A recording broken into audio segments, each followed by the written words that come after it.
భారీ ర్యాలీ ఇక్కడ నుంచి ప్రారంభమవుతుంది కాబట్టి సోదరులు సోదరీమణులందరూ కూడా ఈ నల్ల చట్టానికి వ్యతిరేకంగా కేంద్ర ప్రభుత్వం తీసుకొచ్చినటువంటి కుట్రపూరిత చట్టానికి వ్యతిరేకంగా వక్ఫ్ సవరణ చట్టానికి వ్యతిరేకంగా గళం విప్పుతూ కోరుతున్నాము.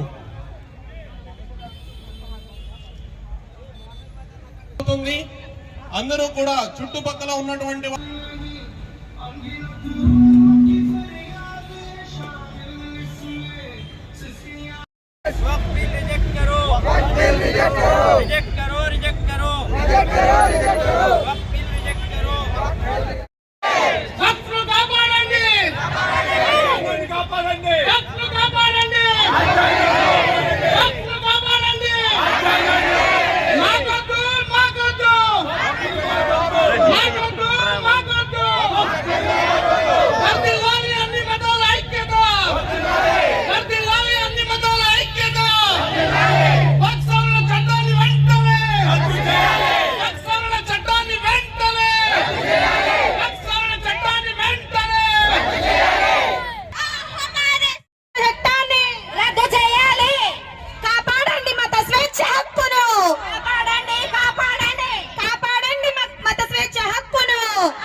చట్టాన్ని వెంటనే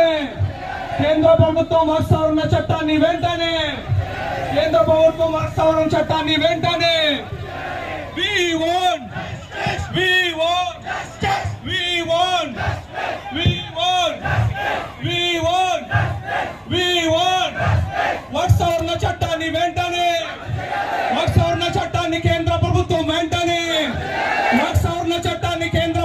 వెంటనే కేంద్ర ప్రభుత్వం వెంటనే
వ్యతిరేకంగా ఈ నిరసనను మేము రాజమండ్రి ముస్లిం ఐక్య వేదిక తరఫున ఈ యొక్క నిరసన ర్యాలీని ఇక్కడ ప్రవేశపెట్టడం జరిగింది.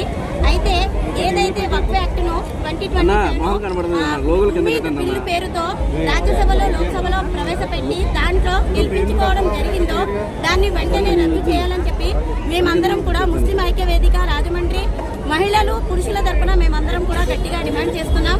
అంతేకాదు కేరళకు చెందినటువంటి ఒక హిందూ సంస్థ శ్రీ గురునానక్ దీనికి వ్యతిరేకంగా ముస్లిం సమాజంతో పాటు మా సమాజానికి అంటే హిందూ సమాజానికి ఇంకా క్రిస్టియన్ సమాజానికి కూడా ఈ యొక్క వక్ఫ్ యాక్ట్ ద్వారా చాలా ప్రమాదాలు తెచ్చుకునేటటువంటి విధంగా ఈ వక్ఫ్ యాక్ట్ ఉందని చెప్పి వారు ఆరోపించడం జరిగింది. అంతేకాకుండా ఈ యొక్క వక్ఫ్ యాక్ట్ ఏదైతే ఉందో ఇది ఆర్టికల్ 25, 26 ప్రకారం మత స్వేచ్ఛకు విఘాతం కలిగించేటటువంటి ఈ యాక్ట్ని వెంటనే ఉపసంహరించుకోవాలి. అదేవిధంగా భారత రాజ్యాంగం ప్రజాస్వామికంగా ఇచ్చినటువంటి మత స్వేచ్ఛ హక్కును కాలరాసే విధంగా ఈ యాక్ట్ ఉన్నందుకు వెంటనే దీన్ని రాజ్యసభలో ఉపసంహరించుకుని ముస్లింలకు ఒక భరోసా కల్పించాలని ఈ సందర్భంగా ప్రధానమంత్రి నరేంద్ర మోడీ గారిని విజ్ఞప్తి చేస్తున్నాను. ఏదైతే నల్ల చట్టాలు ఉన్నాయో అమెండ్మెంట్ చట్టం ఏదో దీనికి వ్యతిరేకంగా భారీ ర్యాలీని చేయడం జరిగింది. కేవలం రాజమండ్రిలో కాదు దేశవ్యాప్తంగా కూడా అనేక నగరాల్లో ర్యాలీలు జరుగుతున్నాయి. ఈ ర్యాలీలో ఒక ముఖ్య ఉద్దేశం ఏదైతే భారత ప్రభుత్వం తీసుకొచ్చిందో తనకు మెజార్టీ ఉందని ఏదైతే రాజ్యాంగ వ్యతిరేక చట్టం ఏదో తీసుకొచ్చిందో దాన్ని పూర్తిగా రద్దు చేసే వరకు కూడా ఈరోజు ఈ నిరసన జరుగుతాయని, ఈ నిరసన కేవలం మొదలు మాత్రమే. రాబోయే రోజుల్లో ఇంకా భారీ స్థాయిలో ధర్నాలు, జైలు భరోలు, రాస్తా రోకోలు, ఇంకా వివిధ రకాల కార్యక్రమాలు చేసి పబ్లిక్ మీటింగ్స్, గ్యాదరింగ్స్, అదేవిధంగా ఇంటలెక్చువల్ మీట్స్ చేసి మేము ఈ బిల్లుని పూర్తిగా ప్రజాబలంతో ఎస్టీ, ఎస్సీ, మైనార్టీ మరియు సెక్యులర్ హిందూవాదుల ప్రజాబలంతో పూర్తిగా తిట్టుకొడతామని చెప్పి పూర్తిగా కాలరాసి ఉంది.